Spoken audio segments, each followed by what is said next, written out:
বাংলা সংবাদ জগতের অন্যতম খ্যাতনামা সাংবাদিক সন্তু পান, রিপাবলিক বাংলার সাংবাদিক সন্তু পান, যিনি রিপাবলিক বাংলা চ্যানেলে হচ্ছেটা কি টকশো করে বাংলা জুড়ে খ্যাতি অর্জন করেছিলেন। সেই সন্তু পান কিছুদিন আগে সাংবাদিকতা ছেড়ে দিয়ে অমিত শাহর হাত ধরে বিজেপিতে জয়েন করেছে, আপনারা জানেন। তার পরবর্তী সময়ে তিনি পশ্চিমবঙ্গে নির্বাচন ঘোষণা হবার পর তারকেশ্বর বিধানসভায় বিজেপির টিকিট পেয়েছেন। বিজেপির টিকিটে লড়াই করবার সুযোগ পেয়ে তিনি তারকেশ্বরের প্রচারে অভিযানে নেমেছেন। প্রচার অভিযানে নেমে তারকেশ্বরের আলু চাষিদেরকে নিয়ে তিনি লড়াইয়ের ময়দানে অবতীর্ণ হয়েছেন।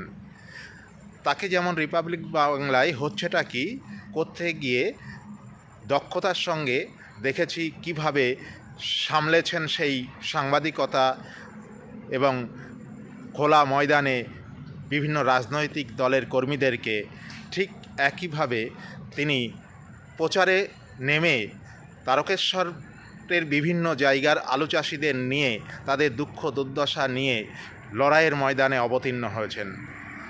পশ্চিমবঙ্গ সরকার এবং আলু চাষিদেরকে কিভাবে বঞ্চনা করছে, সেই বঞ্চনার বিরুদ্ধে আলু চাষিদেরকে নিয়ে সরাসরি তিনি লড়াইয়ের ময়দানে অবতীর্ণ হয়েছেন। চলুন দেখে নিই তিনি আলু চাষিদের সঙ্গে নিয়ে কি করছেন। তিনি কিন্তু কোল্ড স্টোরেজে হিমঘরে ঢুকে যাচ্ছেন, একবারে সরাসরি আলুদের যে সমস্ত আলুগুলো আছে সেগুলো তিনি কিন্তু কথা বলবো। নমস্কার, আমি বলছি এই আলুগুলো নিতে সমস্যা কি আছে?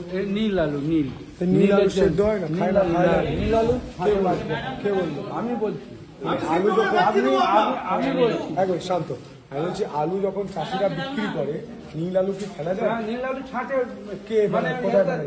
নীল আলু বাদ যায়, কোথায় ফেলা যায়? জিজ্ঞেস করুন আপনি যারা আমি কথা বলছি, এই আলুটা আমি চাষির ব্যাটা, আমি হচ্ছে আমেরিকা থেকে আসি। শুনে নিন স্যার, আপনি শুনে নিন। সেটা হচ্ছে এই আলুগুলো যদি চাষি ফেলে দেয়, আপনি বলছেন বস্তাতে কত কিলো করে বাদ দেবেন? যেটা বাদ যাচ্ছে সেটা কারোর 2 কেজিও যাচ্ছে, কারোর আবার 11 কেজিও যাচ্ছে। মানে আপনারা নিজেরা খুঁজছেন? নিজেরা কেন খুঁটবো? তাহলে কারা খুঁজছে? নিজেরাই করছে।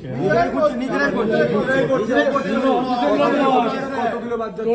16 কিলো এখানে একজন বাদ দিয়েছে, 13 কিলো বাদ দিয়েছে, 10 কেজি বাদ যাচ্ছে, 2 কিলো তো বাদ যাচ্ছে, 3 কিলো বাদ যাচ্ছে, 16 বস্তা বাদ কিলো বাদ যাচ্ছে। আমি এক মিনিট, আমি আগে করছি, আমরা আলুর কাজ করি, বিক্রি হচ্ছে না, কি বাদ দিচ্ছেন আপনি? আলু চাষটা কিসের বাদ দিচ্ছেন? আমি একদম এক মিনিট আলুর জগতে বহু দিন রয়েছে। এক মিনিট 40,000 টাকা বিঘেতে খরচ করে চাষিরা আলু চাষ, শুনে নিন দাদা, আপনি শুনুন, আপনার কথা আমি শুনবো, আপনার কথা শুনবো। 40,000 টাকা বিঘেতে খরচ করে চাষিরা আলু চাষ করেছে। এবছর আলুর যা দাম 100 বস্তা 100 টাকা করে বস্তা দাম। রাজ্য সরকার আমাদের করের টাকায় আলু কিনছে।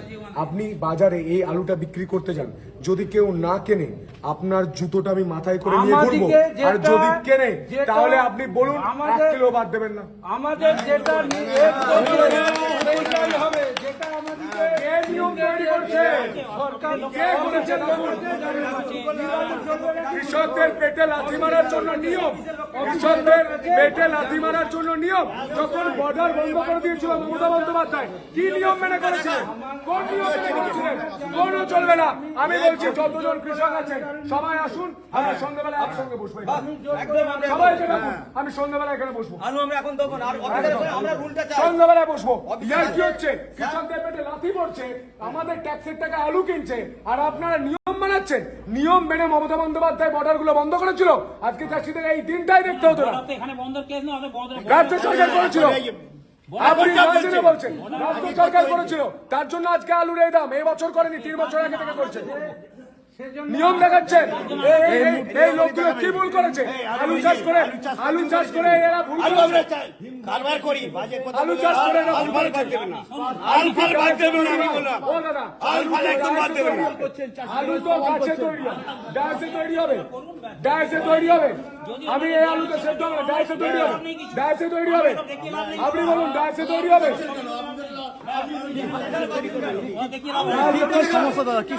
সবাইকে ডাকুন, আমরা একসঙ্গে বসবো, একসঙ্গে বসবো। সার্কুলেশনটা আমরা চাই। এনে যে অফিসার আছে, সার্কুলেশনটা দেখান, আপনি সার্কুলেশন দেখান। অফিসার থেকে রাখুন। এরা তো অফিসার এসেছেন, এরা তো অফিসার এসেছেন, ডাক্তার। সার্কুলেশনটা দেখান। আমি জোর করে কারুর আলু নিয়ে আমি কারুর আলু জোর করে নিয়ে নিচ্ছি। আলুতে কেজিতে 5 যাচ্ছে এবং অনেক আলু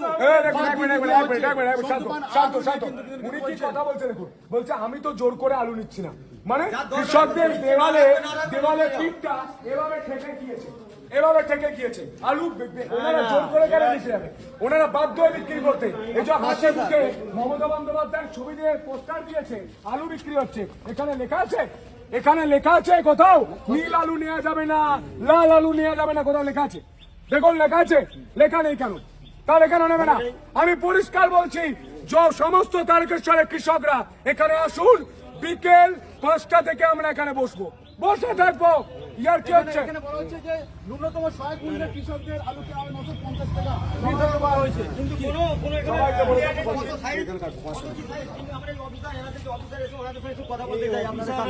ওনারা ভয় ঢুকে গেছেন, ওনারা ভয় ঢুকে গেছেন। আমাদের কোনো নিয়ম কিছু বলে না, ওনারা বলছেন শুধু আমরা এসেছি টাকা দেওয়ার জন্য। হ্যাঁ, ম্যানেজার আপনার হাতে যে আলুগুলো আছে এর সমস্যা কি দেখি? সমস্যা বলছে এইগুলো ধরুন 50 গ্রাম আমরা শুনেছি, কিন্তু রুল পাই না। 50 গ্রামের দাগিও নাই একটা। এই স্টোর ম্যানেজার দাগি নেই, পচা নেই, কোনো অপশন নেই, এটা সুন্দর সেদ্ধ করে খাওয়া যাবে। ম্যানেজার বলেছিলেন যে 50 গ্রামের ঊর্ধ্বে আলু আনবেন। সরকারের ভূমিকা কি বলবেন? সরকার যেভাবে রুলটা যেটা করছে, সরকার ভূমিকা কি বলবেন? সরকারের ভূমিকা কি করেছে জানি না, কিন্তু এনারা ভূমিকাটা একদম মানে নোংরাম করছে। এর আগে আমরা আরো 2-3 সরকারের জন্যই তো আজকে এই দিনটা দেখতে হচ্ছে। সেটা তো হয়েছে গতদিনে এত কিছু হওয়ার জন্য, পড়া আটকে দেওয়ার জন্য এগুলো এই ঘটনাগুলো ঘটেছে। আজকে তার জন্য আমরা এখানে আছি। আজকে আমার দিকে বলছে, আমার দিকে বলছে আলু তোমরা নিয়ে চলে যাও। আমরা যা 100 টাকা করে খরচা করে নিয়ে এসেছি, তারপরে আমরা আজকে 100 টাকা খরচা করে নিয়ে যাবো। আলুটা 3 দিন ধরে পড়ে রয়েছে, তাহলে আমরা কি করবো? আমরা তো আমাদেরকে সুসাইড করতে হবে, নালে করতে হবে।